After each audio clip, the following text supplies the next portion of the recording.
This episode is sponsored by Proverbs 31 Business Systems.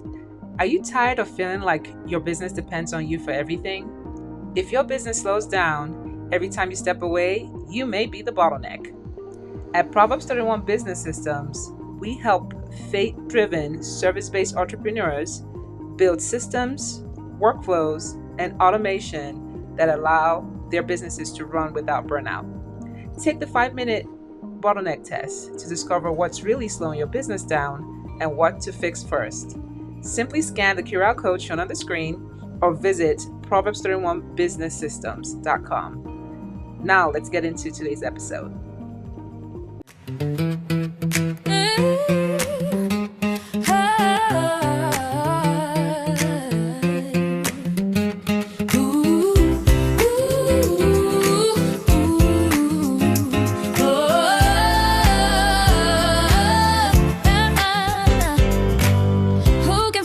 Virtuous woman, she's worth more than gold.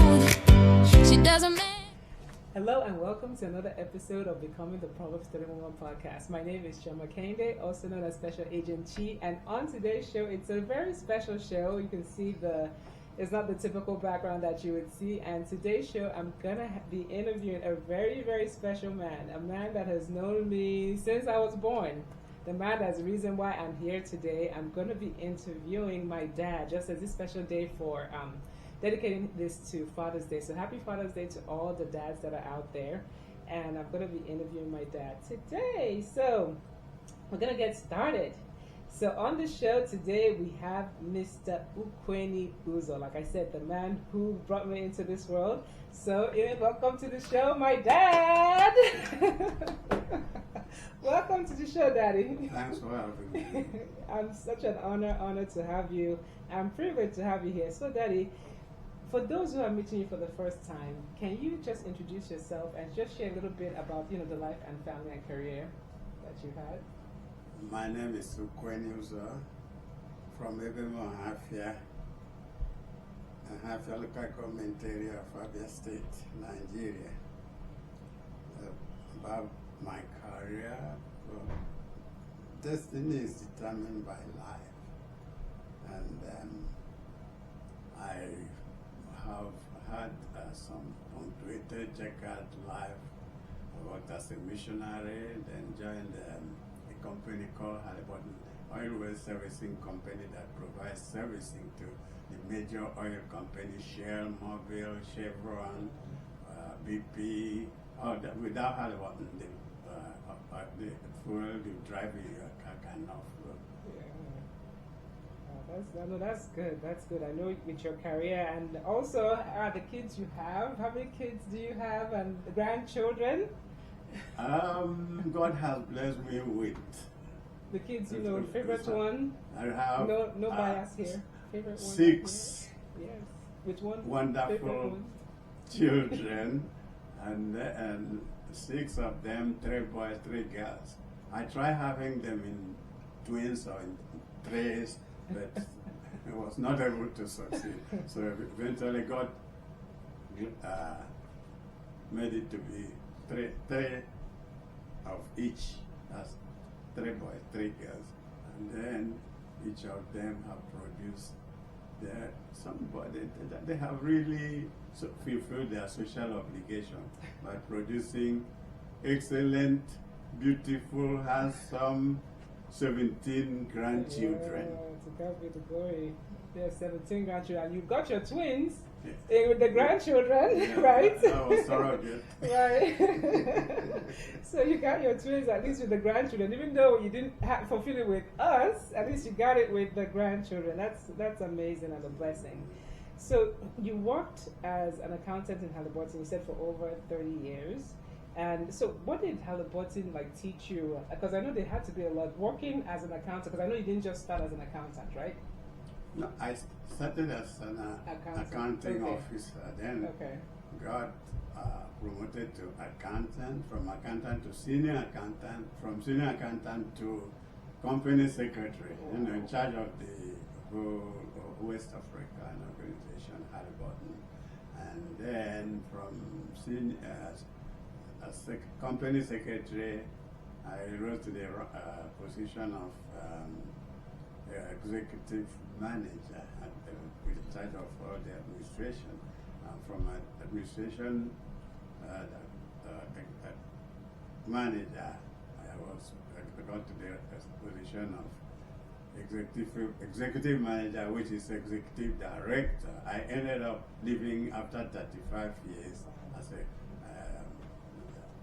as executive director of the Halliburton in Nigeria. Wow. Well, and I know through those years, I know you've learned a lot. So, like with some of the training, so with all those years of experience, were you able to, like, what did it teach you about, like, discipline, responsibility, and just showing up with excellence and leadership? I know there has to be a lot of, like, training and everything that was learned over those years. Yeah, Halliburton has its, they believe in fact, the most important asset Halliburton has is a human asset. And they believe in developing the human asset to have quality service delivery, but in the oil fields, in the office, in the environment, in the area they work, all over the world. I think Halliburton operates in over 100 countries, and they deliver oil well servicing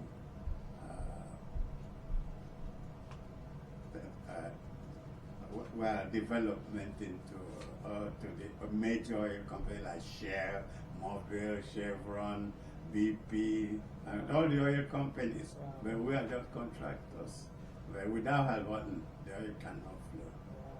Wow. Did that teach you anything about business, like going into business? Would you say, like, if you wanted to be like a business owner, would you say like Halliburton taught you anything? Like if somebody was to go into business, like, today? Well, that's not my field of business. My field is office management and development of the human asset, which I think God helped me, and I was able to leave Halliburton better than I came into it. I'm employee number 61. I left that company with over 8,000 employees. Wow. No, I know that experience, you probably can. So I would say if you were to go into business, you'd probably be more of a human resource, like a management type of business with managing people, you would say? That's correct. That is right. Yeah. I would be able to manage people and also manage the money. Because money is important in everything. Yes. If you go into business to make money, that's the essence of having business. That's true. So if we were to start, so just as I'm starting business and stuff, so what advice would you give a business owner that is starting? What advice would that be that you give them in terms of like with managing money? Like what's the one thing you would ask them to do with their money?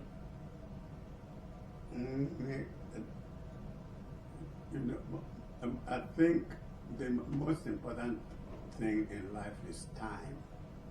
That is, if you don't manage your money with time, it will not grow. So you need to learn to manage your time and money. They go hand in hand. That you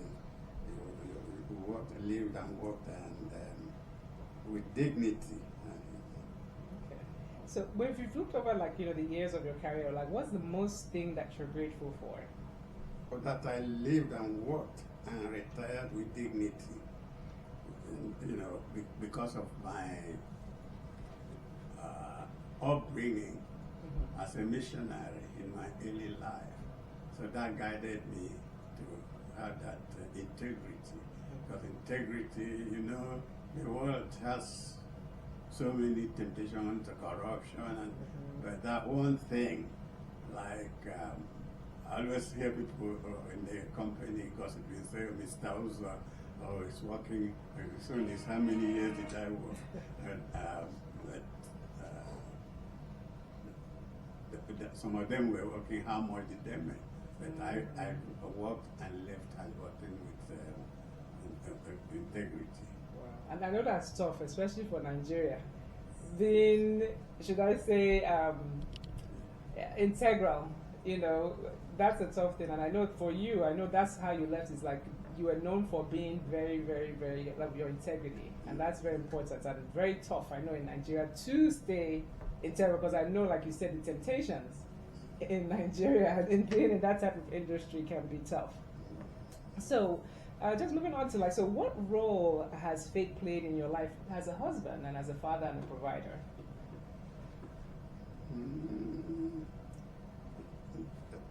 My role as a father and husband, that is to face life with confidence and despite the odds, you just have to remember that integrity is what determines a man's outlook. Okay. Yeah, you have to be honest. Honesty is another aspect of life that you really have to be that guided, and then you're trusting God. Without God, you're just wasting your time. So, like in seasons like when life was like, you know, difficult, like what helped you to keep going? Well, I would say shifting the focus from simply meeting material needs to providing emotional, spiritual, and relational stewardship that foster a thriving environment for a family, particularly my own family. Right, so I'm going to go jump into like more fatherhood and for family. Of just questions of us growing up of how, you know, that looked like. So what was fatherhood like when, you know, for us, like raising us as kids, me and my siblings, what was that like for you? Yeah, I would say my main focus was on providing for protecting and offering emotional support to the household, instilling a foundation of noble character. Okay, so that I'm going to get deep. How were we as children? Let me say most especially me. Okay, how was it like? How was I as a kid? Like raising me as a kid. You can feel free to, you know, be honest with some of the wahala I gave.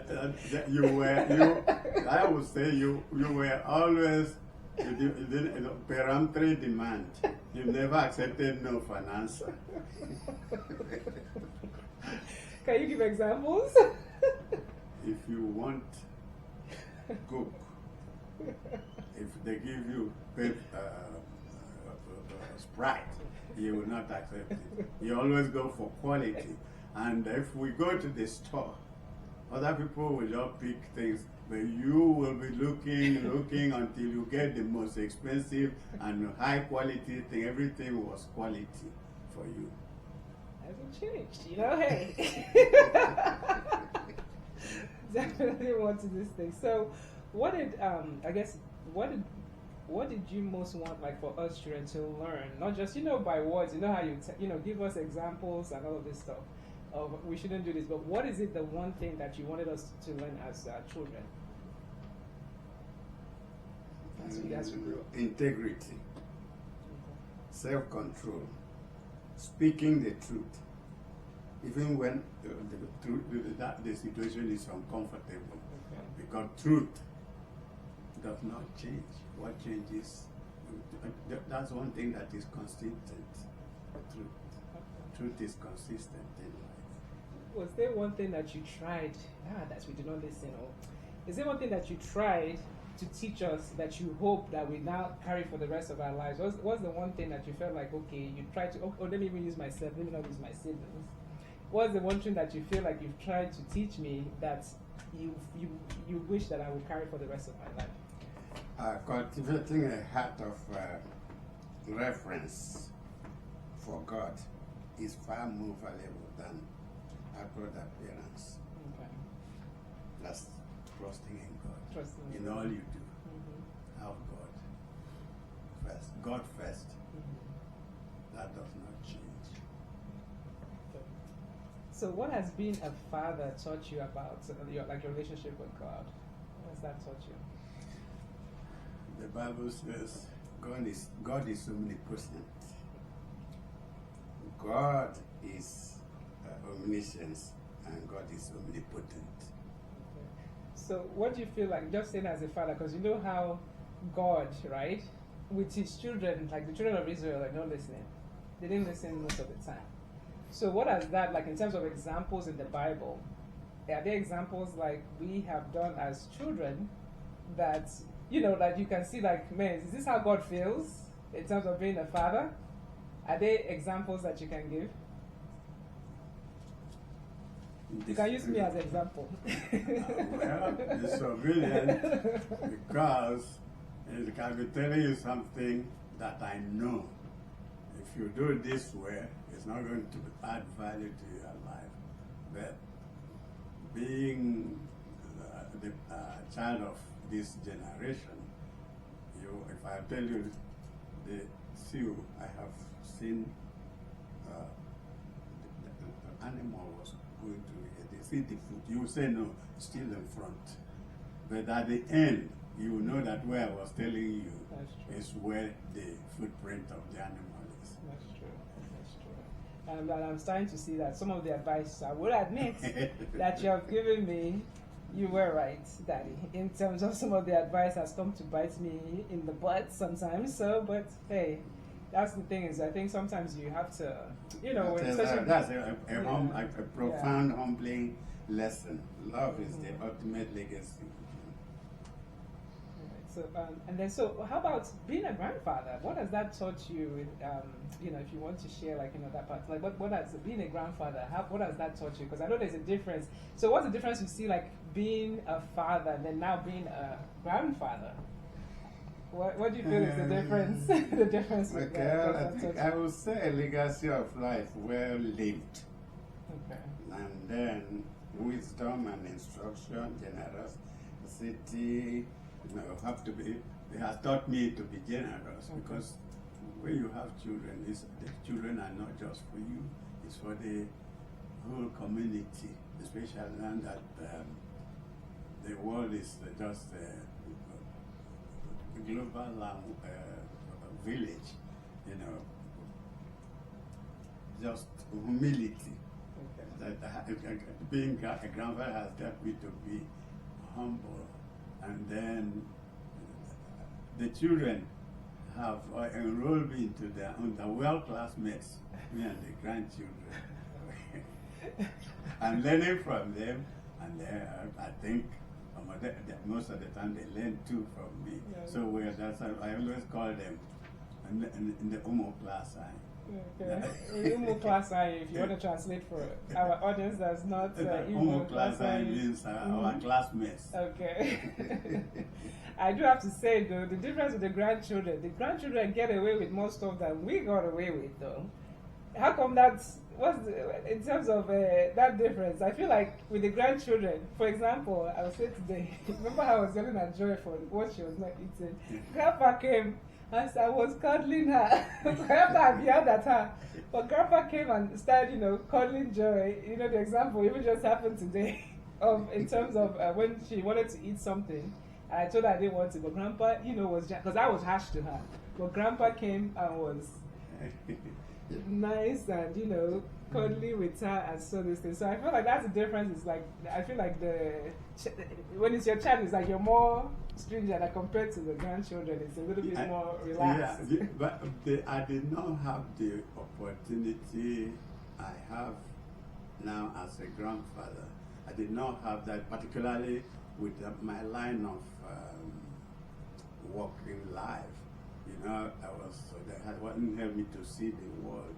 I was always seeing the world and not really spending quality time with my biological children. But now I have enjoyed quality time with my grandchildren. In fact, we are friends. We are brothers and we are sisters. They are my sisters as well.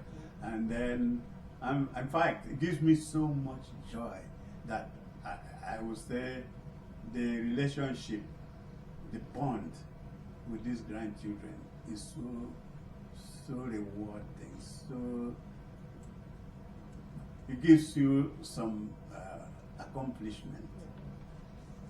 Yeah, definitely, I can see that. You spoil those grandchildren, I have to say. No, I'm not spoiling them because you are using wisdom, and then at least to give them instruction, generosity, compassion, strength, and dignity.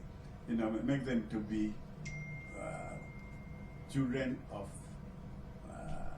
excellence. That's the aim.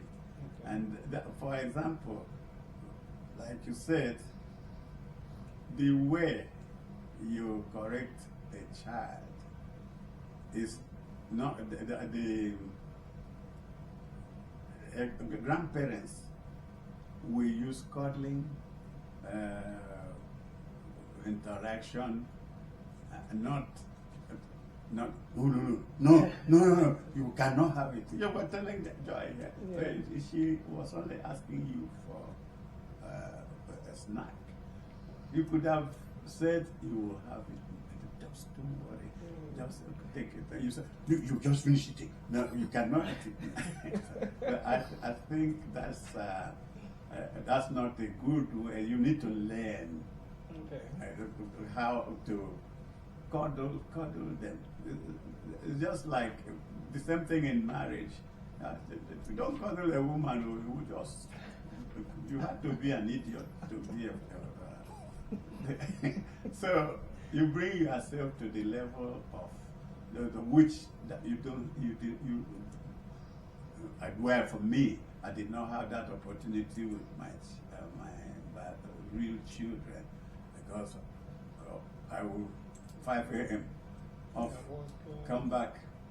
They already in bed, but they're only on Sunday, and then carry them to church.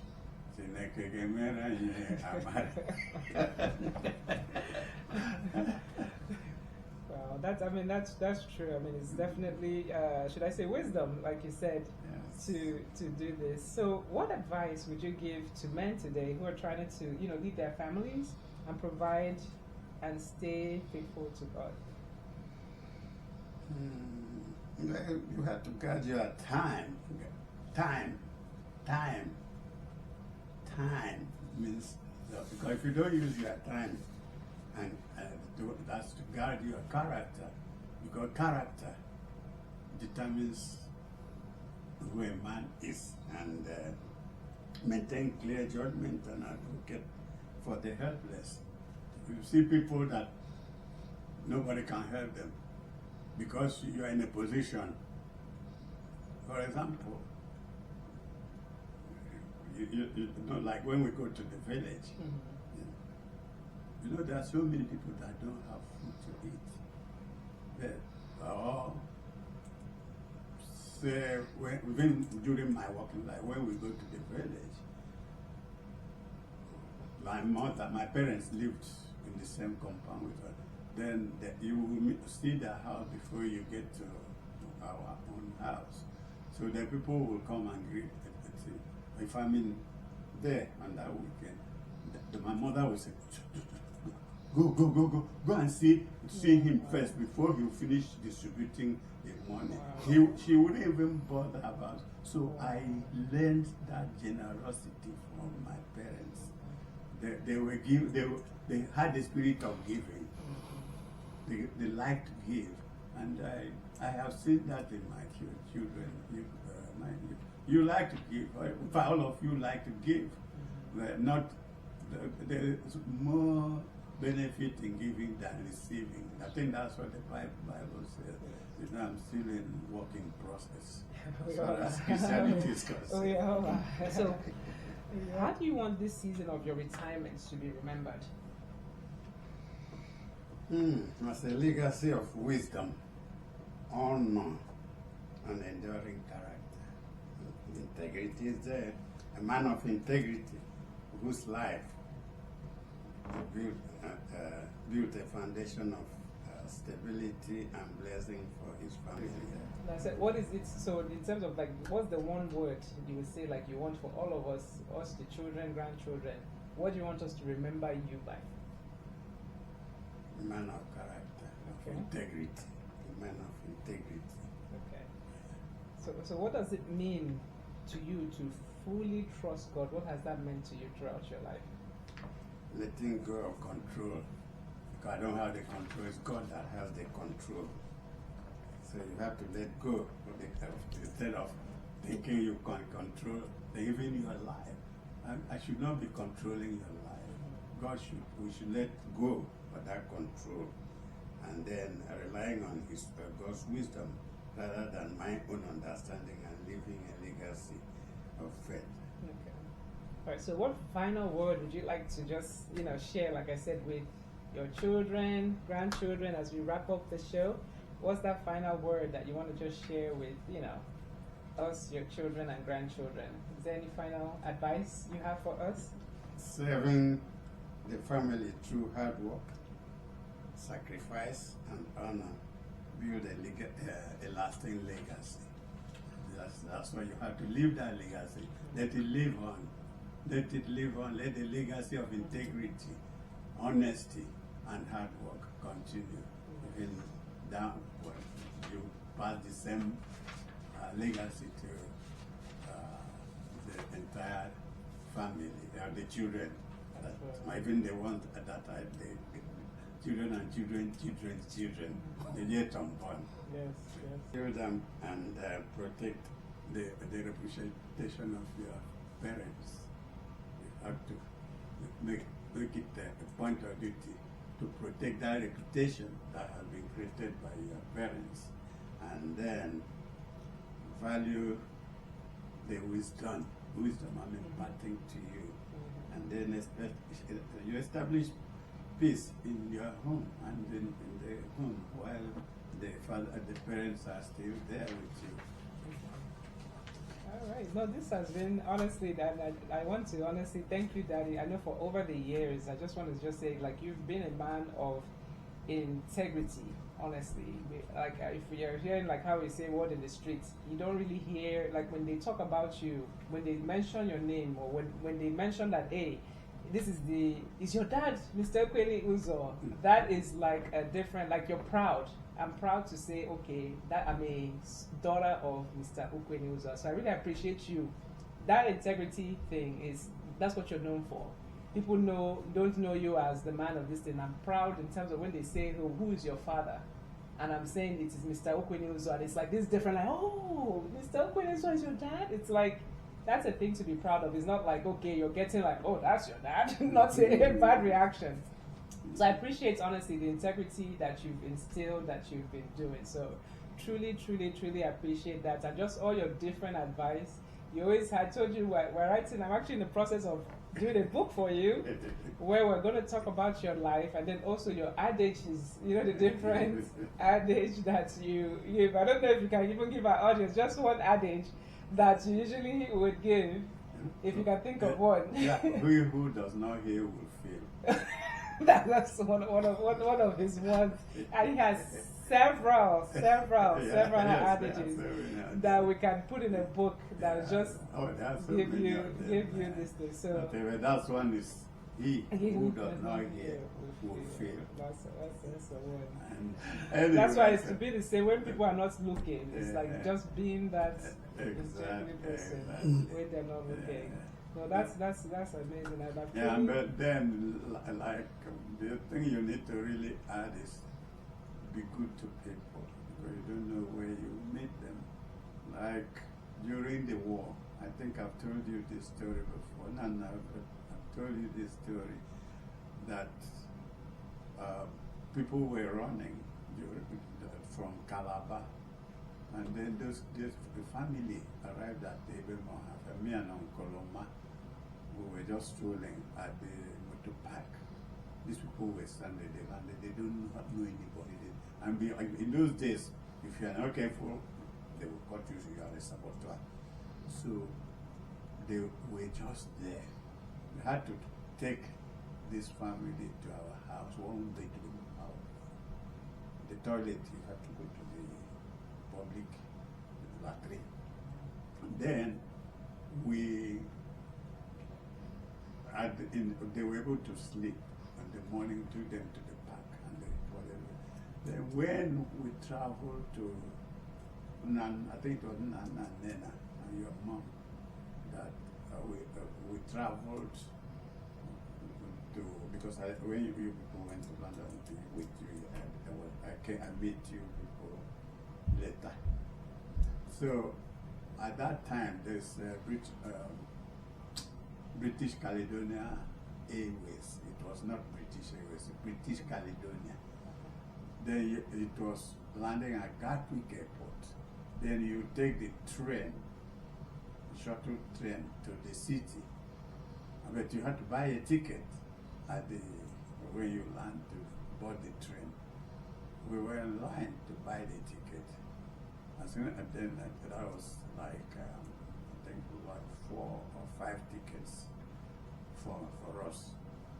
Then, by the time I want to pay, one Nigerian came and just said, excuse me.